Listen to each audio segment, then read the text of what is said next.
Selamun aleyküm.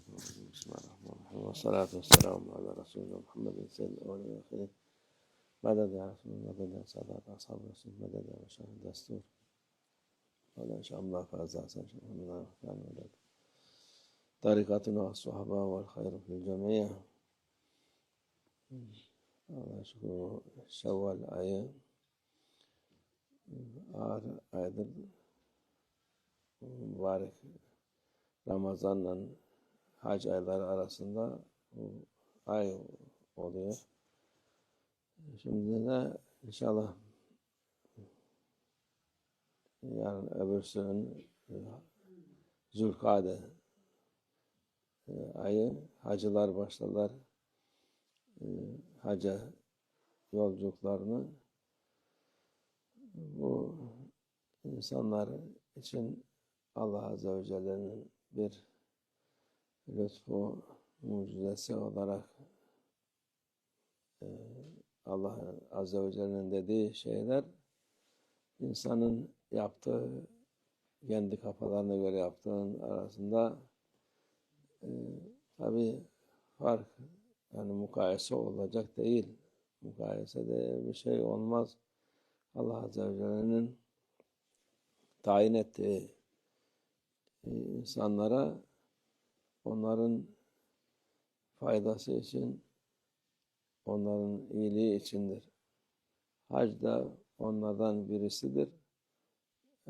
İnsanın malı sıhhat yerindeyse onu yapması farzdır. Yani İslam'ın şartlarından birisidir. Onu yapmayan eksik etmiş olur İslam'ın şartlarını. Birincisi kelime şehadet, ikinci namaz, üçüncü oruç, zekat, hac. Yani hepsini, ötekilerini yapıyorlar, yapabiliyor ama hac meselesi çoğu insan onu fazla ehemmiyet vermiyor. Verse de maniler çok şimdi. Hemen hacca gideyim dese, parası olsa, şey olsa gene başka bir hala maniler var. Onu yapamıyor. Yapamayan o niyet ettikten sonra Allah Azze ve Celle niyetini kabul eder. Ama yok, hiç aklına geçirmeyenler o vakit onlar ahirette pişman olur. Keşke yapsaydık. Tabii bedel olarak hacılar yapılabiliyordu.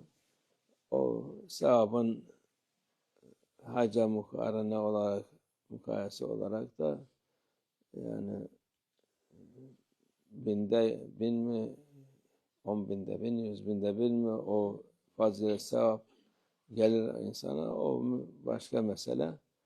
Ama onun için tabii hiç olmazsa bu günahtan kurtulmuş olur. Bu yani malı olup da sıhhat yerinde olup da gitmeyen için olur. Başkaları için fakirdi, ya hastaydı, gidemedi. Onun yerine yapılan hac makbul olur. O vakit aynı şey gibi olur. Yani gidemeyen mal olmayınca o vakit farz düşmüş olur. O farz olmadıktan sonra da bir sakıncası yok. Yani insan için bir günahı olmuyor. Allah Azze ve Celle ma iza ahada ma avhab askada ma avcab diyor. Bu fıkhi bir kaidedir. Vermediği şeyi onun sualı olmaz. Düşmüş olur. Emir düşmüş olur. Mesela bu deliler içinde olabilir. Adam delidir.